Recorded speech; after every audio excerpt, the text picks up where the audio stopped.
કેમ છો ગુજરાત? આજની વિડીયોમાં સૌથી મોટા સમાચારની વાત કરીશું. વાવાઝોડાને લઈને સીએમ પટેલે આપ્યા છે આદેશ. રાજ્ય પર વાવાઝોડાના તોળાતા ખતરા સામે સરકારે આગોતરા તૈયારીઓ શરૂ કરી હતી. સીએમ ભૂપેન્દ્રભાઈ પટેલે જિલ્લા વહીવટીતંત્રને સતર્ક રહેવા સૂચના આપી છે. 24 કલાક કંટ્રોલ રૂમ કાર્યરત રાખવા, તકેદારી સાથેના સલામતી પગલાં લેવા માટે દિશા નિર્દેશ આપ્યા હતા.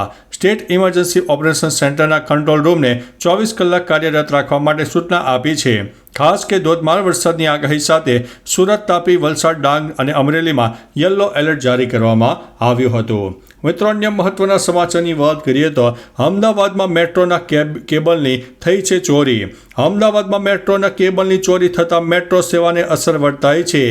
એપ્રિલ 5થી શાહપુર સુધીના મેટ્રો સેવા હાલ બંધમાં છે. શાહપુરથી જૂની હાઈકોર્ટ વિસ્તારમાં કેબલની ચોરી થતાં મેટ્રો સેવા બંધ કરાઈ હતી. સાથે સાથે મુસાફરો રજડી પડ્યા છે. મેટ્રોને વીજ પુરવઠો પૂરો પાડતા કેબલની ચોરી થતાં પોલીસે પણ તપાસ હાથ ધરી છે. મોડી રાત્રે કેબલની ચોરી થઈ હોવાની ઘટના સામે આવી છે. મિત્રો, અન્ય મહત્વના સમાચારની વાત કરીએ તો દેશ વિરોધી પોસ્ટ કરનારા પર સરકારની મોટી કાર્યવાહી. માહિતી અને પ્રસારણ મંત્રાલયે જણાવ્યું છે કે તેમણે ભારતમાં ઘણા સોશિયલ મીડિયા URL અને એકાઉન્ટ્સને બ્લોક કર્યા છે. પહેલગામ આતંકવાદી હુમલા અને ઓપરેશન સિંદૂર પછી આ URL અને એકાઉન્ટ રાષ્ટ્રીય હિતો વિરુદ્ધ કામ કરી રહ્યા હતા. તેમણે OTT platform, media streaming platform અને પાકિસ્તાની વેબ સિરીઝ, મૂવીઝ, ગીતો, પોડકાસ્ટ અને અન્ય સ્ટ્રીમિંગ સામગ્રીને બ્લોક કરવા પણ કહ્યું છે. મિત્રો, અન્ય મહત્વના સમાચારની વાત કરીએ તો નકલી ગન લાયસન્સ કૌભાંડમાં 6 આરોપીની ધરપકડ કરવામાં આવી છે. બોગસ દસ્તાવેજોના આધારે નકલી ગન લાયસન્સ કાઢી આપવાના ચકચાર્યાભર્યા રાષ્ટ્રવ્યાપી કૌભાંડમાં ગુજરાત ATS દ્વારા વધુ 6 વ્યક્તિઓની ધરપકડ કરવામાં આવી છે. પોલીસે તમામ આરોપીઓને અમદાવાદ ગ્રામ્ય કોર્ટમાં રજૂ કરતા કોર્ટે તમામ આરોપીઓના 6 દિવસ એટલે કે 2 દિવસના પોલીસ રિમાન્ડ પર સોંપી દીધા છે. આ કૌભાંડમાં અત્યાર સુધીમાં ATS દ્વારા કુલ 66 આરોપીઓની ધરપકડ કરવામાં આવી છે. મિત્રો, અન્ય મહત્વના સમાચારની વાત કરીએ તો 24 રાજ્યોમાં વાવાઝોડા અને વરસાદનું એલર્ટ. હવામાન વિભાગની માહિતી અનુસાર ચોમાસા પહેલા 2 સિસ્ટમ સક્રિય થઈ છે. તેવામાં ઉત્તર પૂર્વ ભારતમાં ભારેથી અતિ ભારે વરસાદ અને દક્ષિણ ભારતના આંધ્રપ્રદેશ, તેલંગાણા, કર્ણાટક, તામિલનાડુ અને કેરળમાં પણ તોફાનની આગાહી છે. ગુજરાતમાં પણ વાવાઝોડાની અસરના પગલે અનેક વિસ્તારોમાં ભારે વરસાદની આગાહી છે. માછીમારોને દરિયો ન ખેડવાની સૂચના છે. સીએમએ ઇમરજન્સી ઓપરેશન સેન્ટરના કંટ્રોલ રૂમને 24 કલાક કાર્યરત રાખવાની સૂચના આપી છે. મિત્રો, અન્ય મહત્વના સમાચારની વાત કરીએ તો APJ અબ્દુલ કલામ પર બનશે film. Bharat Ratna doctor APJ Abdul Kalam આઝાદ, જેમને મિસાઇલ મેન તરીકે ઓળખવામાં આવે છે, તેમની વાર્તા આપણે ટૂંક સમયમાં મોટા પડદા ઉપર જોવા જઈ રહ્યા છીએ. ભારતના 11મા રાષ્ટ્રપતિ પણ એક બાયોપિક બનવા જઈ રહી છે, જેમાં તમિલ સુપરસ્ટાર ધનુષ જોવા મળશે. અબ્દુલ કલામની બાયોપિકનું દિગ્દર્શન આદિપુરુષના દિગ્દર્શક ઓમ રાઉત પણ કરવાના છે. મિત્રો, અન્ય મહત્વના સમાચારની વાત કરીએ તો હેરાફેરી 3માં પરેશ રાવલની એક્ઝિટ પર પ્રિયદર્શનનો મોટો ખુલાસો. પ્રિયદર્શને એક ઇન્ટરવ્યૂમાં આ વિવાદ મુદ્દે વાત કરતાં કહ્યું છે કે અક્ષય કુમારને કાયદેસરના પગલાં લેવાનો અધિકાર છે, કારણ કે એણે મહેનતથી કમાયેલા નાણાં ફિલ્મમાં રોક્યા છે. તેમણે એવો પણ ખુલાસો કર્યો છે કે અક્ષય ફિલ્મના અધિકારો પ્રોડ્યુસર ફિરોઝ નડિયાદવાલા પાસેથી કાયદેસર રીતે ખરીદ્યા છે.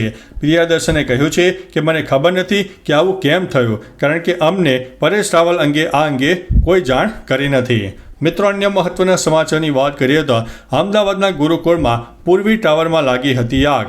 અમદાવાદના ગુરુકુળ વિસ્તારમાં આવેલા પૂર્વી ટાવરના 8મા માળે ACનું કોમ્પ્રેસર ફાટવાને કારણે આગ ફાટી નીકળી. ઘરમાં રહેલા 2 બાટલા પણ ફાટ્યા, જેના કારણે આગ વધારે ફેલાઈ. ઘરના તમામ લોકો સુરક્ષિત રીતે બહાર કાઢી લેવામાં આવ્યા. આ સાથે 9મા અને 10મા માળે રહેતા લોકોએ ધાબા ઉપર જવા માટે કહેવામાં આવ્યું હતું. આ તમામ લોકોને સુરક્ષિત રીતે બહાર કાઢવાની કામગીરી ચાલી હતી. મિત્રો, અન્ય મહત્વના સમાચારની વાત કરીએ તો મેટ્રો સેવા ફરીથી શરૂ. કેબલ ચોરીના કારણે અમદાવાદમાં ઠપ થયેલી મેટ્રો સેવા ફરીથી શરૂ કરી દેવામાં આવી છે.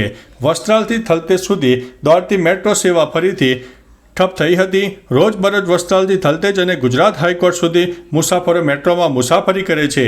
મોટાભાગના રજડ્યા હતા. હવે સમાચાર છે કે કેબલની કામગીરી પૂર્ણ થતાં સેવા ફરીથી ચાલુ થઈ ગઈ છે.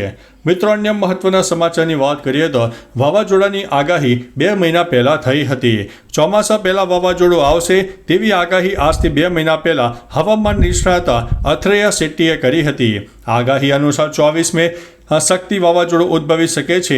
સિઝનનું આ પહેલું વાવાઝોડું બનવાની સંભાવના છે. વાવાઝોડાની દિશા શરૂઆતમાં ઉત્તર પશ્ચિમ રહેશે, બાદમાં દિશા ઉત્તર ઉત્તર પશ્ચિમ રહેશે. વાવાઝોડું ડિપ્રેશનમાં પણ ફેરવાઈ શકે છે. મિત્રો, અન્ય મહત્વના સમાચારની વાત કરીએ તો વિકસિત ગુજરાત, વિકસિત ભારતના પ્રતીક.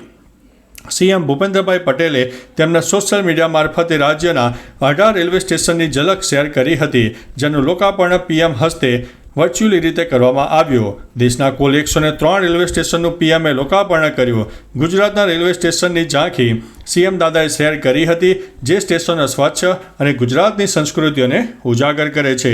મિત્રો, અન્ય મહત્વના સમાચારની વાત કરીએ તો સલમાન ખાનના ઘરમાં એક શખ્સ ઘૂસ્યો. બોલિવૂડ અભિનેતા સલમાન ખાનના ઘરમાં ઘૂસણખોરીની ઘટના બની છે. પોલીસના જણાવ્યા અનુસાર 20 મેના રોજ 23 વર્ષીય જીતેન્દ્ર કુમાર ગેલેક્સી એપાર્ટમેન્ટમાં રહેતા એક વ્યક્તિની કારમાં છુપાઈને ગેટમાં પ્રવેશ કર્યો હતો. જોકે એપાર્ટમેન્ટમાં હાજર સુરક્ષા અધિકારીઓએ તરત તેને પકડી લીધો. આ પછી તેને પોલીસને સોંપવામાં આવ્યો. યુવક છત્તીસગઢનો રહેવાસી છે. તે કયા હેતુથી આકાશગંગામાં પ્રવેશ્યો તે હવે જાહેર થયું નથી. મિત્રો, અન્ય મહત્વના સમાચારની વાત કરીએ તો કિશ્તવાડમાં એન્કાઉન્ટર, એક સૈનિક શહીદ થયા છે. જમ્મુ કાશ્મીરના કિશ્તવાડમાં સુરક્ષા દળો અને આતંકવાદીઓ વચ્ચે એન્કાઉન્ટર થયું. આ એન્કાઉન્ટરમાં એક સૈનિક શહીદ થયો, જ્યારે 2 સૈનિક ઘાયલ થયા છે. અહીં સૈનિકોએ જૈશ-એ મોહમ્મદના 2 આતંકીઓને ઠાર માર્યા. એન્કાઉન્ટર હજુ પણ ચાલુ હતું. મિત્રો, અન્ય મહત્વના સમાચારની વાત કરીએ તો વકફ કાયદા પર સુપ્રીમ કોર્ટે ચુકાદો અનામત રાખ્યો છે. સુપ્રીમ કોર્ટમાં વકફ એક્ટ 2025 પર સુનાવણી પૂર્ણ થઈ ગઈ. સુનાવણી બાદ સુપ્રીમ કોર્ટે નિર્ણય અનામત રાખ્યો. કેન્દ્રના વકફ કાયદાની બંધારણીય માન્યતાને પડકારતી અરજીઓ પર વચગાળાની રાહત અંગે સુપ્રીમ કોર્ટે પોતાનો આદેશ અનામત રાખ્યો છે. મિત્રો, અન્ય મહત્વના સમાચારની વાત કરીએ તો ગૌરવની ક્ષણ, 32 વર્ષ બાદ અહીં વાઘ દેખાયો. તાજેતરમાં ગુજરાતમાં સિંહોની સંખ્યામાં વધારો થવાની માહિતી સરકારે આપી. હવે ગુજરાતમાં 32 વર્ષ બાદ ફરી વાઘ દેખાયો હોવાની માહિતી આઈએફએસના અધિકારી સુસંતા નંદાએ એક્સ ઉપર વાઘનો વિડીયો પોસ્ટ કરીને જાણ કરી. જે સાથે ગુજરાત સિંહ, વાઘ અને દીપડો ત્રણેય જંગલી પ્રાણી ધરાવતું એકમાત્ર રાજ્ય બન્યું છે. ગુજરાતમાં છેલ્લે 1985માં વ્યારાના વિસ્તારમાં વાઘ દેખાયો હતો, જેનું અકસ્માતમાં મોત થયું હતું. તો ચાલો મિત્રો, ફરીથી દેશ અને દુનિયાના સુપરફાસ્ટ સમાચાર લઈને મળતા રહીશો. ત્યાં સુધી અમને રજા આપશો. નમસ્તે.